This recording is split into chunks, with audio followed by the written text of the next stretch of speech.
আচৰিত হৈছোঁ যে এই যিখিনি আমাৰ প্ৰশাসনে বা আমাৰ সংশ্লিষ্ট বিভাগবিলাকে সকলোবিলাক সাহায্য পশু খাদ্যৰ পৰা চিকিৎসালৈকে আমাৰ বাকী যিখিনি ৰচদ পাতিৰ পৰা বাকী যিমানখিনি দিব লাগে সকলোবিলাক দি আছে।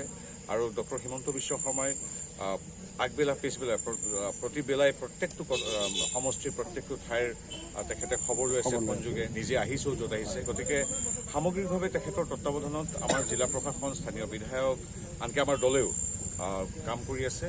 আৰু খুব এটা মানে কি যদিও এটা বেদনাদায়ক পৰিৱেশ, তথাপি আমাৰ সেই একত্ৰিত শক্তিটো আমাক সাহস দিছে। আৰু এই ক্ষেত্ৰত সকলোবিলাক এতিয়া দেখিছে আমাৰ গাঁৱৰ ৰাইজ কিমান কষ্টত আছে, তথাপি তেওঁলোকে বুজি পাইছে যে প্ৰকৃতিৰ সৈতে যুদ্ধ।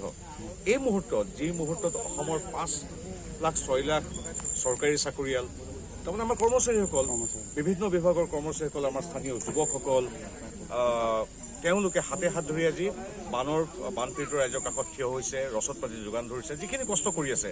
এই মুহূৰ্তত আকৌ এনেকুৱা ধৰণৰ পৰিৱেশত কোনোবাই ৰাজনীতি কৰি বিভিন্ন ধৰণৰ বাক্যৰে আমাৰ এই বানৰ সৈতে যুঁজি থকা ব্যক্তিসকল, চৰকাৰী চাকৰিয়ালসকল, বিভিন্ন বিষয়াসকলক তুচ্ছ তাচ্ছিল্য অপমান কৰিছে, দুৰ্নীতি কৰা বুলি কৈছে, কিবা কৈছে, এই সময়ত ক'ব নাপায়। বিজেপিকো গালি পাৰিছে, চৰকাৰক গালি পাৰিছে। অন্ততঃ আৰু এসপ্তাহ 10 দিন ৰওক, তাৰপিছত আমাক গালি পাৰিব। এতিয়া ৰাজনীতি কৰাৰ সময় নহয়। এতিয়া সময় হ'ল এই বানপীড়িত ৰাইজৰ সৈতে আমি সততাৰে, নিষ্ঠাৰে আৰু একাগ্ৰতাৰে থিয় হৈ তেওঁলোকক সহায়ৰ হাত আগবঢ়োৱা। গতিকে মই কংগ্ৰেছ তথা বিৰোধী মানুহখিনিক কৈছোঁ, আমাক কিবা গালি পাৰে, সমালোচনা কৰে, এসপ্তাহৰ পিছত কৰিব।